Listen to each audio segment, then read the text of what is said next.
In a world full of challenges, there are incredible people making a difference, one cause at a time. KFGO For A Cause, brought to you by Neil Van Dam and the Van Dam Financial Group. KFGO For A Cause shines a spotlight on organizations and individuals dedicated to positive change. This is KFGO For A Cause, a brand new show on KFGO, and Neil Van Dam of the Neil Van Dam Financial Group joins me because you are sort of the brainchild behind KFGO For A Cause.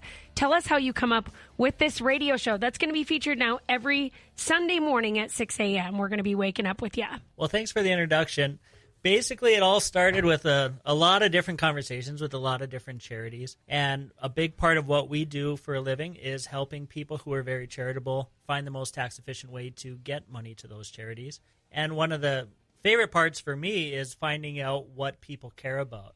And so we just thought, how awesome would it be if we had a segment that just focuses on letting people know what charities are in the area without necessarily a drive to do something for them, not just a financial fundraiser or anything like that. But a lot of these companies or a lot of these charities are heavily underfunded, or they have a specific mission that they do need to raise awareness about.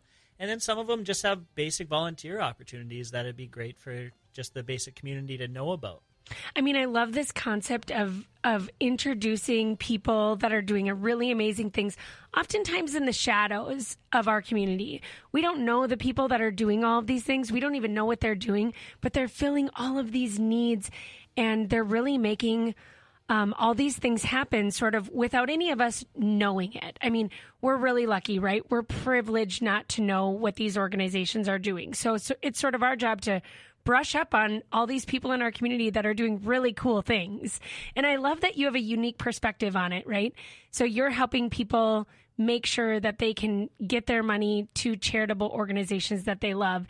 And in turn, you're learning about them and going, hey, I should teach others about these people too. Well, absolutely. The problem is I'm only one person, and I can only make such an impact on my own. I do have an awesome team behind me, and even just with our team of 7 folks, we all have different areas in the community that we're passionate about. So we're able to do as much as we can, but if we broaden it to a much bigger audience, hopefully we can have folks reach out to us, say, hey, this is a really good idea, or hey, have you heard of this charity?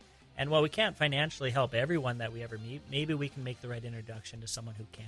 So keep it tuned here. It's KFGO For A Cause. You're listening to Amy Iler, Neil Van Dam with the Neil Van Dam Financial Group. We're going to be telling you more about this show and what it will have to offer coming up next. On the next News and Views, we're going to come to you live from Wild Pitch in Frisco. That's right. The Bison are back, and they're making the march for another national championship. And it'll come to you live right here on the Mighty 790 and 104.7 KFGO. Here at KFGO, we prepare you for the weather. The difference between a snow squall and, say, just a general snow system is that a snow system is more widespread, covers a larger area. A snow squall is very localized and lasts generally under 30 minutes, but at the very most can last 60 minutes. But it's very intense while it's there. It's akin in the summertime to an isolated shower. Too Tall Tom Shemansky has your valley and surrounding area weather daily here on KFGO.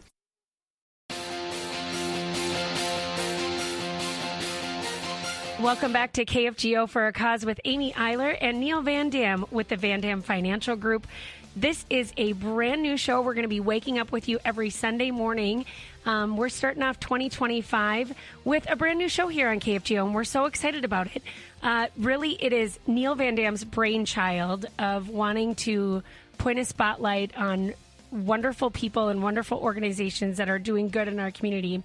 And speaking of good, it's the Super Bowl of good next month, Neil Van Dam, because it is Giving Hearts Day in T-minus 39 days and counting.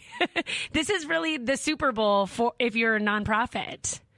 Tell us about your, I'm sure as someone who likes to give to charitable organizations, Giving Hearts Day is a big day for you too. Oh, I absolutely love Giving Hearts Day, what it's done in the community. The education involved behind I mean, them starting out just as fundraisers, I can't wait to have them on.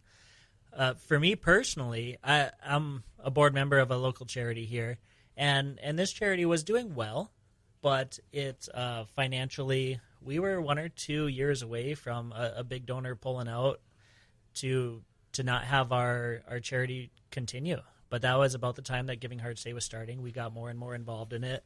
And with a bunch of volunteer board members, we were able to really just lean in, learn about their fundraising, and with fairly minimal effort from a bunch of volunteers, now all of a sudden we've got our charity to the point where, you know, we could survive a couple years without donations, which takes a lot of stress off of the rest of the board as far as what our goals are for the next 3 to 5 years. Isn't that crazy? Giving Hearts Day can single-handedly save an organization from closing its doors. Absolutely. And I've had a lot of conversations.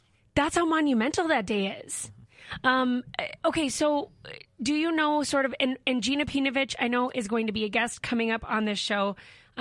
Jill Christopher, Hillary Mork, all of these names that you know and love, the Ronald McDonald House, Hillary Mork. We also have a countdown to the Radiothon here at KFGO where we raise money for Sanford Children's for 2 days straight. It is a tearjerker. Bring your Kleenex. It is just 2 days of just heart-wrenching audio, but also you'll get to meet just a ton of amazing people, so that's fun. But when you say like that Giving Hearts Day single-handedly keeps some of the doors open at our organizations in our community, that's incredible. Do you still need to find a match if you're an organization that's getting signed up to be on the Giving Hearts Day list? Do you still have to raise your own match before it happens? Yes, absolutely. And they have different criteria. If you're a brand new charity, obviously you have to, they kind of lessen the goal for you. And depending on what type of charitable organization, it's not set as high. Okay. So, I mean, Gina's going to be able to explain that way. If you really want to get into the weeds, she's your person. And she's always happy to chat with people outside of, obviously, an event like this, one-on-one. So if you're an individual wanting to really get involved, I know she'd be happy to talk with you or any of the folks over at DMF. They have a whole crew that's just amazing. But that's something to know about these organizations is that they're having to raise money before Giving Hearts Day, which I think sometimes we forget about. So if you want to be part of Giving Hearts Day sort of on the before the floodgates open to the public, you can be a part of that match that they raise as well, which is very significant, I know. Oh, absolutely. It's not just someone signs on a dotted line and gets a check by any means. They make you work for it. They have mandatory training. I think it's an awesome program. And really it was designed to educate charities on how to fundraise. Because my experience with a financial background versus also my experience on a charitable background is the people we work with in charities and on charitable boards are amazing human beings. Not always amazing at finance. And so if they don't have that person on their board that understands finance, that understands fundraising, that can think 3 to 5 years out as far as, okay, where are the inflows coming? Because a lot of people are great at spending money, but not necessarily bringing it in. That's so funny because I just joined a board this year and everyone looked at me and I was like, I'm the spender. Don't look at me to ever take over treasure. I'll think of ways to spend the money and then you guys can say yes or no. And everybody laughed and I was like, hey, at least I know my place. I know my place in the world. It's not watching the dollars. It is spending the dollars. I'd be willing to bet that not a lot of people raise their hand to be treasurer. We have one and she's real good. I mean, very, very good. And you just need one. Yep. You need that one financial mind so that everybody stays on track. It is so important. Is that like the one big piece of advice that you would give when you're putting together your nonprofit boards, having served on one yourself? Well, there's many different roles. There's also, I mean, we joke about it, the secretary role. Not a lot of people are organized in that field. That is not my specialty by That's what I am. Mm-hmm, that's my job. Yep. We could make a great board, you and I. We just need a few more people. But we need a president to run everything. We need a president, yeah. But I mean, having experienced sort of the money part of it, what is the one thing that maybe your clients or nonprofits aren't always thinking about that you wish they would? Is that a tough question? Well, I think the challenge is is trying to spread it out and not just be so focused on one or two big donors. From my financial background and working with clients, one of the things that's shared quite a bit is, I made a very large donation, or maybe we had an inheritance and we wanted to give a big chunk to a charity at one time because it was really meaningful to us. But they didn't necessarily want to commit to that charity for the rest of their life, or anytime they have a campaign. Basically, that's what every charity does, is they go to their largest donor and says, "Thank you so much for your donation. Would you be willing to give more?" And sometimes it's yes, sometimes it's no, but getting above and beyond that and thinking, okay, how can we spread it out? How can we share what we do and try to broaden our community? I think is definitely the hardest thing. Plus, most boards are mainly volunteers. Mm-hmm. And they just don't have the time or the resources to be able to do that. So rather than hiring someone that's just a fundraiser, DMF has been just amazing in that, as kind of partnering. It's completely free for a board to be part of that, but the amount you'll learn just by going through their program is extremely valuable. KFGO For A Cause, a brand new show here hosted by Neil Van Dam with the Van Dam Financial Group. I'm Amy Iler, usually on the weekdays from 11 to 2 with JJ Gordon on It Takes Two, but joining you on Sunday mornings as well. In 2025, this is a brand new show. Neil, the obvious question is, how does a financial guy like you come up with a show about nonprofits? That's got to be a work of you and your team at the Van Dam Financial Group.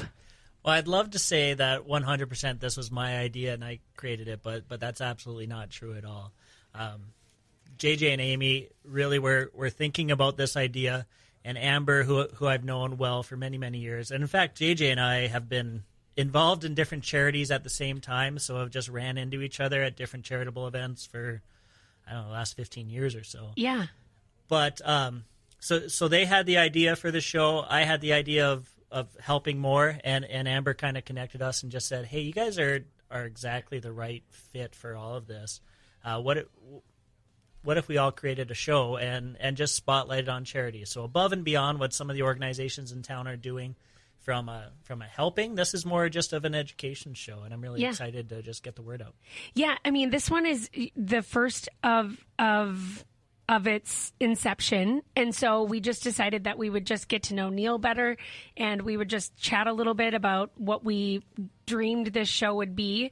But in the future, every Sunday morning, you're going to be able to hear from some of these nonprofits. We plan on bringing guests in every week, and so you can get to know them a little bit more.